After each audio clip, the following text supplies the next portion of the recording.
el libro de Jeremías. Jeremías capítulo 17. Capítulo 17, versículo 7. Vamos a ver dos pasajes muy parecidos uno del otro, y tiene que ver un poco lo que el Señor ha puesto en mi corazón. La verdad que en este tiempo como que ha venido con las distintas personas que han predicado temas un poco parecidos, y la verdad que el otro día cuando escuchaba a Marcelo Salmi, a Alfredo Mordillo también, digo, bueno, y yo ya tenía un mensaje medio preparado sobre ese tema, así que, bueno, sin duda que el Señor tal vez quiere darnos ánimo y aliento también en este tiempo de pruebas, y ha hecho coincidir un poco los temas, ¿no? Porque el tema de hoy tiene que ver con eso, también con las preocupaciones, con las ansiedades, y le había puesto por título a esto algo así como ser como un árbol, poder ser como un árbol. En Jeremías 17:7 dice: bendito el varón que confía en Jehová y cuya confianza es Jehová. Fíjense allí que habla, dice dos veces casi la misma cosa, ¿no? Confía en Jehová y cuya confianza es Jehová. Porque será como el árbol plantado junto a las aguas, que junto a la corriente echará sus raíces y no verá cuando viene el calor, sino que su hoja estará verde y en el año de sequía no se fatigará ni dejará de dar fruto. Pensaba en esto y en el año de sequía, ¿no? O sea, la sequía va a estar, la sequía va a venir. La angustia, la preocupación, las ansiedades van a venir. Pero su hoja estará verde, dice, y en el año de sequía no se fatigará ni dejará de dar fruto. Pareciera algo difícil de conseguir, dar fruto y tener paz en medio de la tormenta, como veíamos en la reunión pasada, ¿no? Y vamos a ir al Salmo 1, del 1 al 3. Fíjense que también dice: bienaventurado el varón que no anduvo en consejo de malos, ni estuvo en camino de pecadores, ni en silla de escarnecedores se ha sentado, sino que en la ley de Jehová está su delicia, y en su ley medita de día y de noche. Será este varón, ¿no?, como árbol plantado junto a corrientes de agua, que da su fruto a su tiempo, y su hoja no cae, y todo lo que hace prosperará. Y todo lo que hace prosperará. También allí habla del fruto a su tiempo y que su hoja no cae. Y pensaba en esto del varón, que es como un árbol. Y quisiera llevarle dos imágenes, quisiera que pensaran en dos imágenes. Una de ellas, piensen en un árbol y ubíquenlo al árbol. ¿Dónde está ese árbol? ¿En qué lugar está?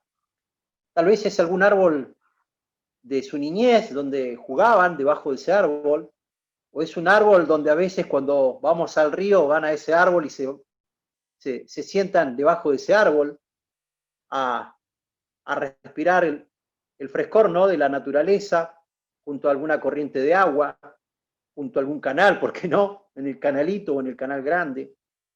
Piensen en ese árbol y pensaba yo que los árboles, cuando uno está debajo de un árbol, y se pone a contemplar y se pone a observar en detalle cada una de las cosas, primero que siente los pajaritos, ¿no?, en el árbol, de cómo las aves cantan y juegan, y trinan allí entre sus ramas, ¿no? Y que debajo del árbol, si uno, sobre todo a los más chiquitos, les digo, seguramente a Juan Manuel me acuerdo que cuando venían sus compañeritos de la escuela, iban allí debajo de algunos árboles y empezaban a escarbar y les gustaba sacar los bichos bolitas, ¿no?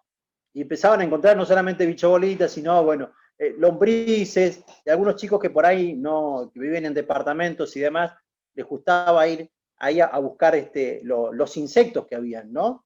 Y jugaban y se asombraban por esa vida que hay debajo del árbol. ¿Cuánta vida encierra un árbol que da sombra, que da cobijo, que da resguardo, que da en sus raíces nutrientes para que la vida, incluso microscópica, siga estando allí, ¿no? Todo un ciclo de la vida en derredor de un solo árbol. Y la otra imagen que quisiera que piensen es a qué personas ustedes consideran que se parece a un árbol. Una persona que sea como un árbol donde otras personas quieran buscar su sombra en el verano, ¿no? Que podríamos traducirla en consejos, en consuelo, en corrección, en aliento, ¿no? A veces cuando hace tanto calor uno busca un árbol para ir debajo y respirar un poco de aire fresco porque al sol pareciera que el aliento fuera más pesado, ¿no? Y el frescor debajo de un árbol es como que te da un poco de aliento para seguir y para llenar los pulmones de aire, ¿no? Más si está a orillas de un arroyo, de un río. Y me preguntaba yo si tenía alguna persona que fuera como un árbol, donde yo me pudiera resguardar, donde pudiera encontrar esa, esa satisfacción, ese abrazo, ese consejo, ¿no? Ese consuelo. No sé si ustedes lo tienen a esa persona, tal vez la puedan visualizar. Y si no la tienen, qué bueno sería preguntarnos también si nosotros somos como un árbol, somos como ese varón o esa mujer que confía en Jehová y cuya confianza es Jehová. ¿Mm? Porque dice que seremos como un árbol plantado junto a las aguas, ¿m? Que junto a la corriente echarán sus raíces y no verá cuando viene el calor, sino que su hoja estará siempre verde. ¿M? Y en el año de sequía no se fatigará ni dejará de dar fruto. Me preguntaba si yo también, si yo pudiera, si yo estoy en esas condiciones de ser como ese varón, como un árbol, ¿no? Un varón árbol que puede dar fruto incluso en los momentos difíciles de la vida y cuya confianza está allí en Jehová, ¿no? Cuyas raíces están allí cerca de este río, de este arroyo, de un lago, ¿no? Que puede darle vida a ese árbol. Hace algún tiempo escuché a un predicador que hablaba sobre las preocupaciones y él decía que la preocupación es un pecado. Estar preocupado es un pecado, porque es no creer, no confiar en aquel que no solo me ama, sino que ha demostrado, que demostró enviando a su propio hijo a morir por cada uno de nosotros, ¿no? Y a veces creo que, al menos en lo personal, he pecado mucho, ¿no? En este aspecto, por las preocupaciones. En el último tiempo he estado muy preocupado, ¿m? Con preocupaciones propias, mías, y con preocupaciones de otros también, ¿no? Y este predicador decía, nunca la preocupación ayudó a resolver un solo problema. Nunca la preocupación ayudó a resolver un solo problema. Y la verdad que hace algún tiempo que me ha pasado esta situación en mi salud, que ha tenido que ver con la salud mental, con mi salud mental. Y haberme despertado en las madrugadas muy preocupado, temeroso y de de las situaciones que me estaban tocando vivir, me llevó, creo que más aún a pecar, porque no llegué a pensar que había perdido esa confianza, había perdido esa fidelidad a Dios y que el Señor me había abandonado. Pensé que el Señor me había abandonado y que me había dejado en una situación delicada, donde parecía que el enemigo iba ganando terreno en mi mente y haciéndome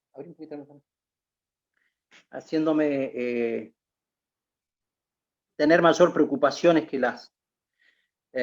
lo que en realidad sucedía. Y en la situación que me tocó vivir, las preocupaciones eran por algo imaginario, por algo que el enemigo ponía en mi mente y que nada de eso tenía que ver con la realidad. Y me tocó aprender varias cosas en este tiempo. Para los que saben, bueno, el diagnóstico que se me indicó fue trastorno obsesivo compulsivo, un trastorno mental, parecido a una depresión que me había dado hace muchos años y que pregunté al Señor por qué volvía a esta situación, a qué se debía, ¿no? ¿Por qué me volvía a pasar esto a mí? Y bueno, había una preocupación desmesurada de algo que me podía pasar, de lo que uno le pudiera pasar. Y tiene que ver también, a las personas que son depresivas también les pasa esto, los que tienen miedo, a los que tienen miedo por lo que les pueda suceder de un momento a otro, ¿no? A veces hay personas que le da ataques de pánico y ataques de ansiedad, trastornos de ansiedad. Habló un poco de eso también Marcelo la vez pasada. Y mucho de lo que decía Marcelo me sentí identificado porque era algo que a mí me había pasado. Y la verdad que fue bastante difícil, bastante complicado, porque esa preocupación que eran infundadas me generaban mucho temor, mucho miedo y me sentía que estaba fuera del alcance de Dios. Y creo que he pecado bastante porque me llegaban a sorprender cosas que ya había escuchado hace mucho tiempo del amor y la misericordia del Señor.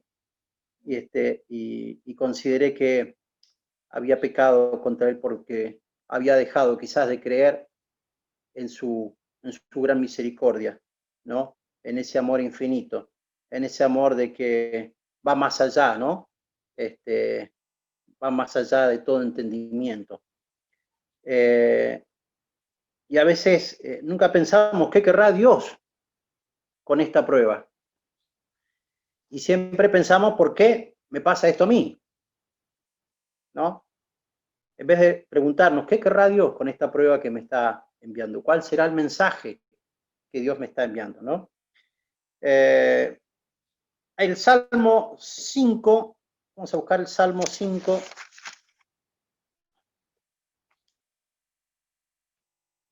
Del 1 al 3 dice, si lo tienen por ahí, búsquenlo, Salmo 5 del 1 al 3. Escucha, oh Jehová, mis palabras, considera mi gemir, está atento a la voz de mi clamor, Rey mío y Dios mío, porque a ti oraré. Oh Jehová, de mañana oirás mi voz, de mañana me presentaré delante de ti y esperaré. Me presentaré delante de ti y esperaré. El Salmo 43, 5, si quieren buscarlo también.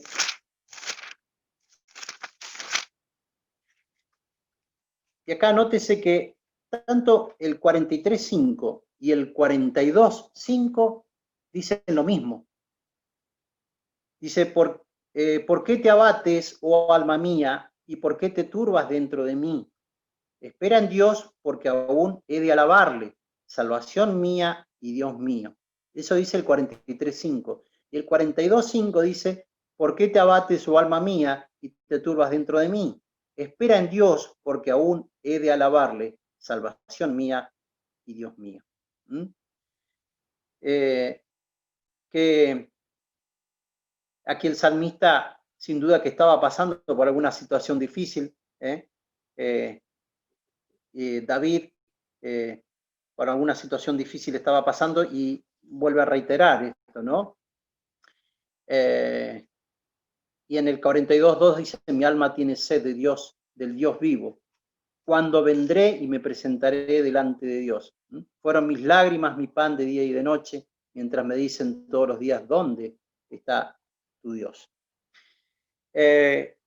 Y recordaba en esto en el Salmo donde dice salvación mía y Dios mío, antes dice espera en Dios porque aún he de alabarle.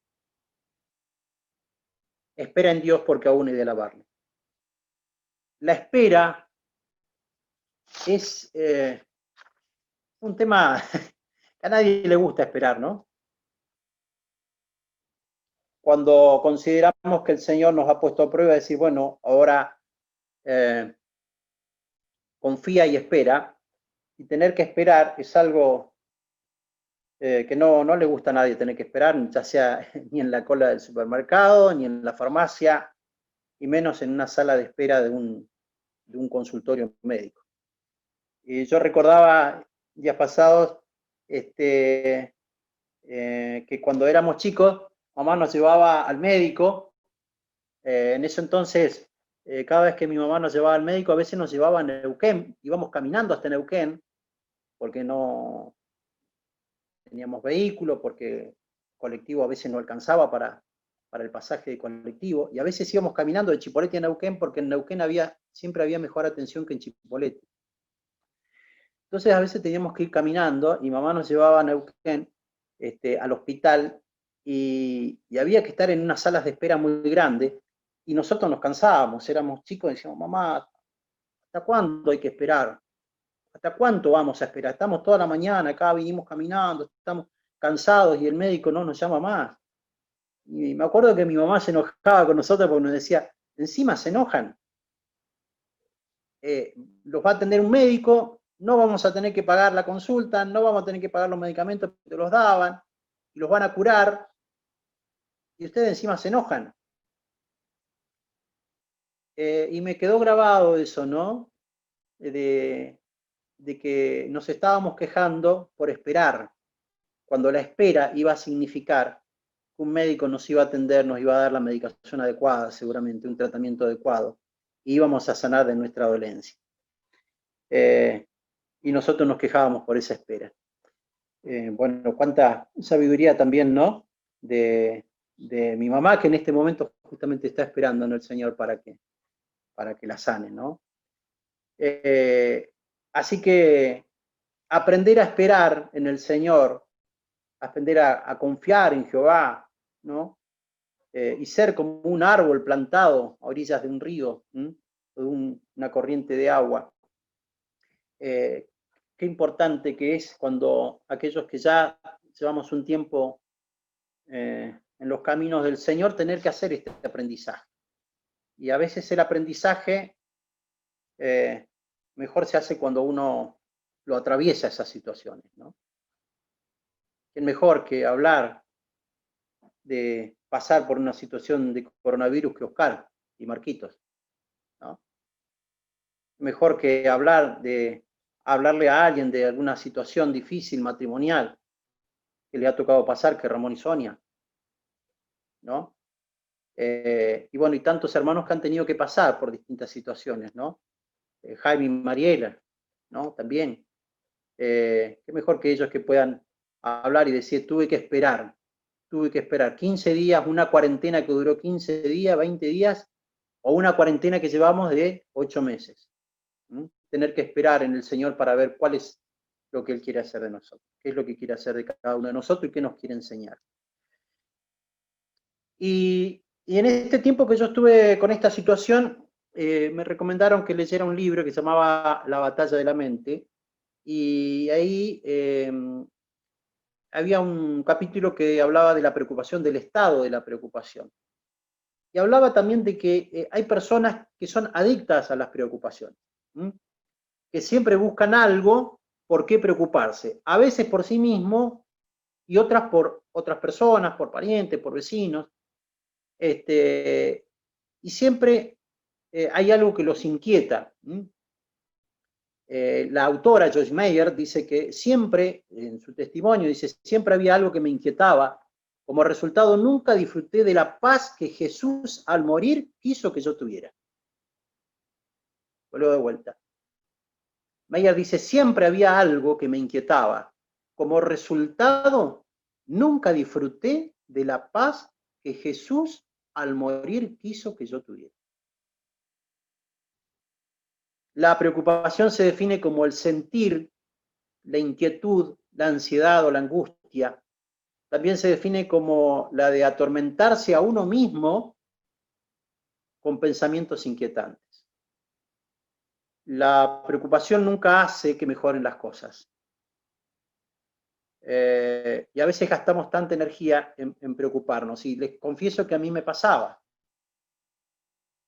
Y digo me pasaba porque creo haber aprendido la lección y espero haberlo hecho. El tiempo lo dirá. Pero esto de gastar energía en las preocupaciones de qué va a pasar mañana, y si pasa esto, seguramente le va a seguir esto y a esto le va a seguir aquello, como un efecto dominó, y ver cómo va a terminar la historia.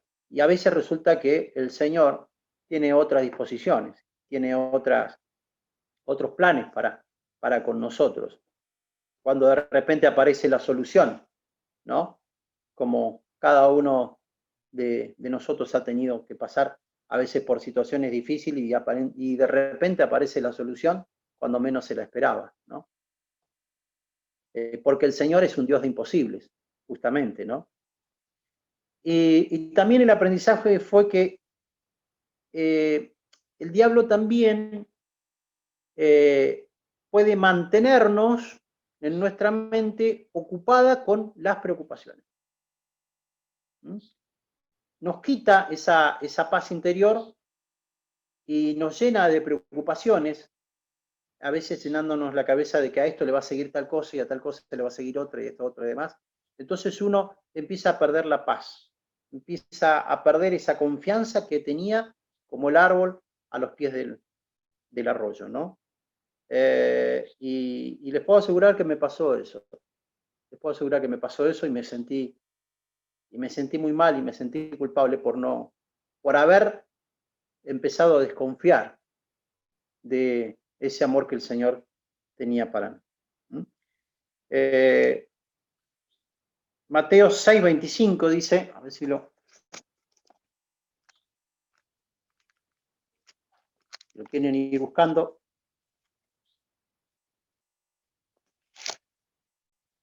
Mateo capítulo 6, versículo 25 dice, por tanto os digo, no os afanéis por vuestra vida, qué habéis de comer o qué habéis de beber, ni por vuestro cuerpo, qué habéis de vestir. ¿No es la vida más que el alimento y el cuerpo más que el vestido? Mirad las aves del cielo que no siembran ni ciegan ni recogen en graneros, y vuestro Padre Celestial las alimenta. ¿No valéis vosotros mucho más que ellas? Y después dice, ¿y quién de vosotros podrá, por mucho que se afane, añadir a su estatura un codo? Creo que en otra versión dice, por mucho que se preocupe, puede añadir una sola hora al curso de su vida. Por mucho que nos preocupemos, no podemos añadir una sola hora, un solo minuto al curso de nuestra vida. Entonces allí el Señor nos llama justamente a buscarlo primeramente a Él, el reino de Dios y su justicia, y el resto vendrá por añadidura, dice en el versículo 33. Y en el 34 dice, y así que no os afanéis por el día de mañana, porque el día de mañana traerá su afán. Basta cada día su propio mal.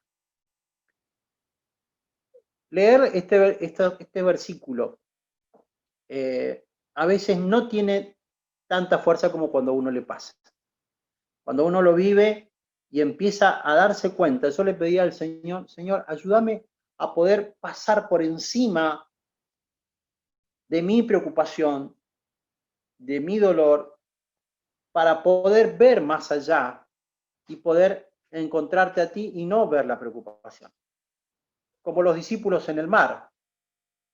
Señor, ayúdame a verte a ti y no ver la tormenta. Porque la verdad que la tormenta realmente me asusta, me da miedo, me da pánico, me da terror. Y realmente le tengo miedo. Pero ayúdame a verte a ti para tener la confianza y la paz necesaria de que viéndote a ti, tú calmarás la tormenta a su debido tiempo.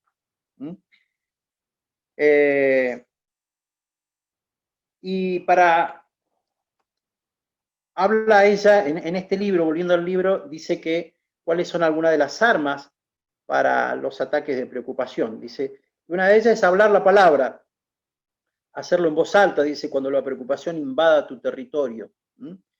Y recordaba yo allí la película que hemos visto en algún momento, Cuarto de Guerra, como aquella mujer anciana se metía allí en su cuarto de guerra y empezaba a orar y hablaba en voz alta como si estuviese hablando con alguien, e iba marcando en la pared los pedidos de oración para cada una de las personas que estaban pasando distintas situaciones, ¿no? Como esa guerra, esa batalla espiritual, ella estaba allí en un lugar específico de su habitación para hablar con Dios y para que el Señor peleara esa batalla por ella, ¿no? Dice, la palabra es una espada que no sirve de nada si está envainada. No sirve de nada si está envainada. ¿De qué sirve la palabra si no la puedo llevar a los demás? Si no la puedo hacer carne en mí mismo, si no la puedo agarrarme de esa espada, de esa promesa, es decir, el Señor es mi pastor, nada me faltará, porque en lugares de delicados pastos me hará descansar. Y antes de ayer, estando allí en la clínica con mis hermanos, y mamá estábamos todos muy preocupados porque el panorama no era muy bueno.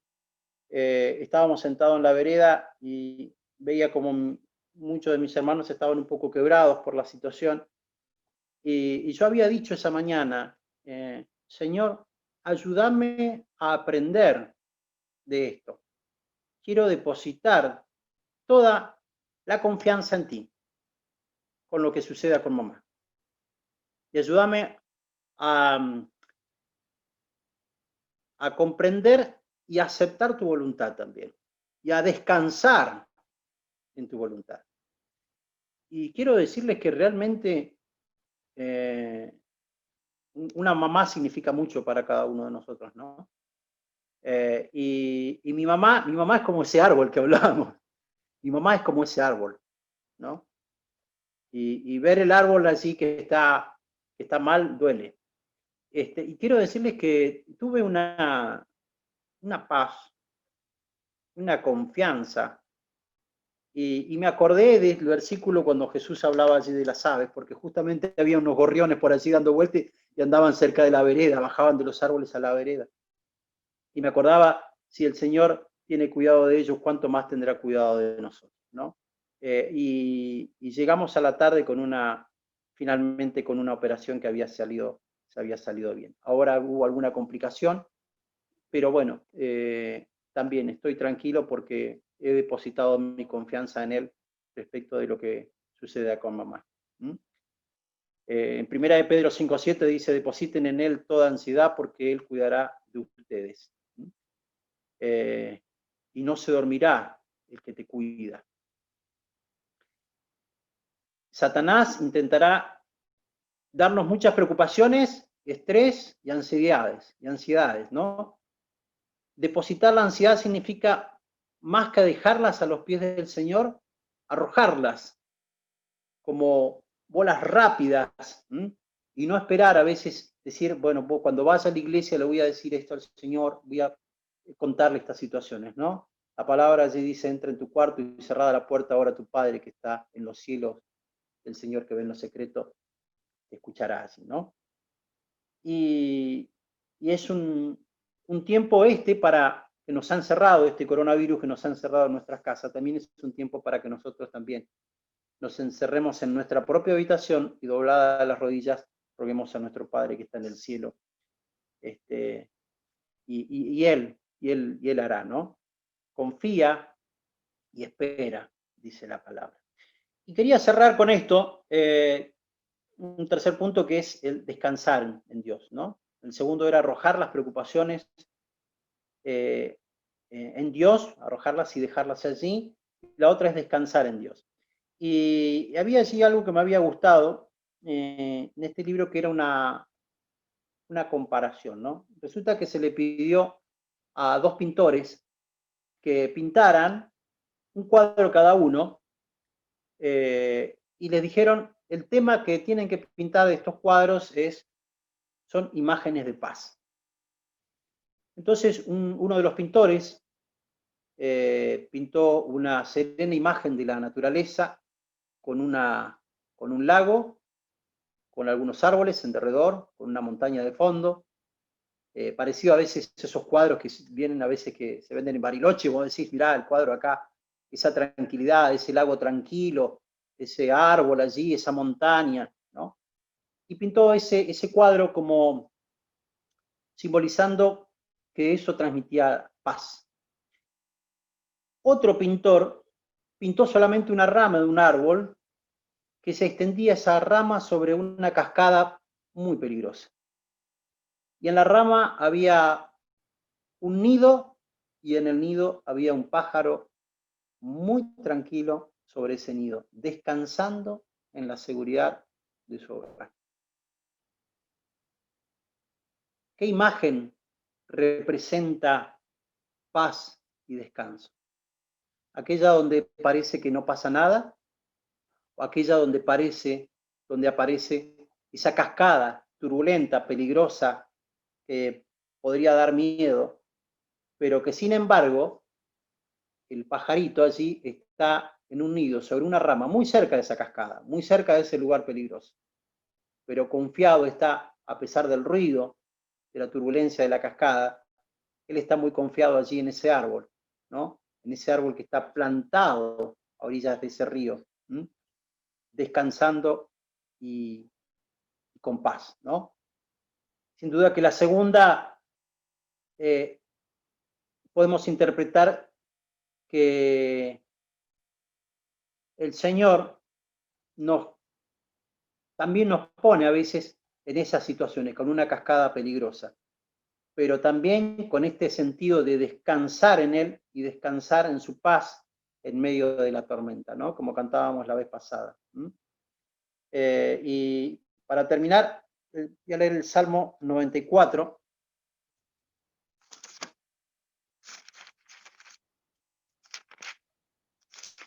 El Salmo 94, 12. Dice, bienaventurado el hombre a quien tú, Jehová, corriges y en tu ley lo instruyes para hacerle descansar en los días de aflicción. En esa primera parte. Bienaventurado el hombre a quien tú, Jehová, corriges y en tu ley lo instruyes para hacerle descansar en los días de aflicción. Que el Señor pueda darnos esta paz que necesitamos en medio de las distintas tormentas que cada uno está pasando, ¿no? Distintas situaciones, y podamos ver al Señor Jesús y no ver la tormenta, podamos ver allí como las aves, muy cerca quizás de una cascada, pero confiados de que Él es el que tiene el control de todas las cosas. Así que, si les parece, oramos.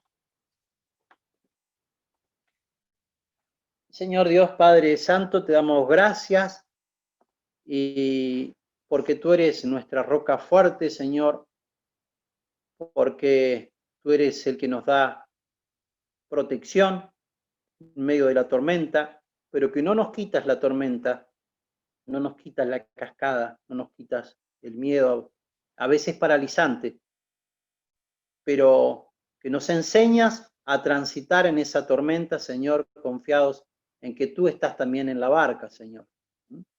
Ayúdanos, Señor, a ir corrigiendo aquello que tú quieres que corrijamos, a veces con las pruebas que nos tocan pasar, pero también hacer nosotros como el árbol que está junto a aguas de corrientes, de agua viva, Señor, que es tu palabra para nosotros, y que podamos ser nosotros también como un árbol para ayudar, para contener, para corregir, para dar ánimo a los hermanos más nuevos, Señor. Ayúdanos y a nuestros propios familiares, que quizás muchos son no creyentes. Gracias, Padre, porque podemos descansar en tu presencia, podemos descansar en tu paz, podemos descansar en tu palabra, y porque para eso también enviaste a tu Hijo a morir por cada uno de nosotros, para que tengamos paz y tengamos vida y vida en abundancia. Te alabamos y glorificamos, Señor, en el nombre de Jesús. Amén.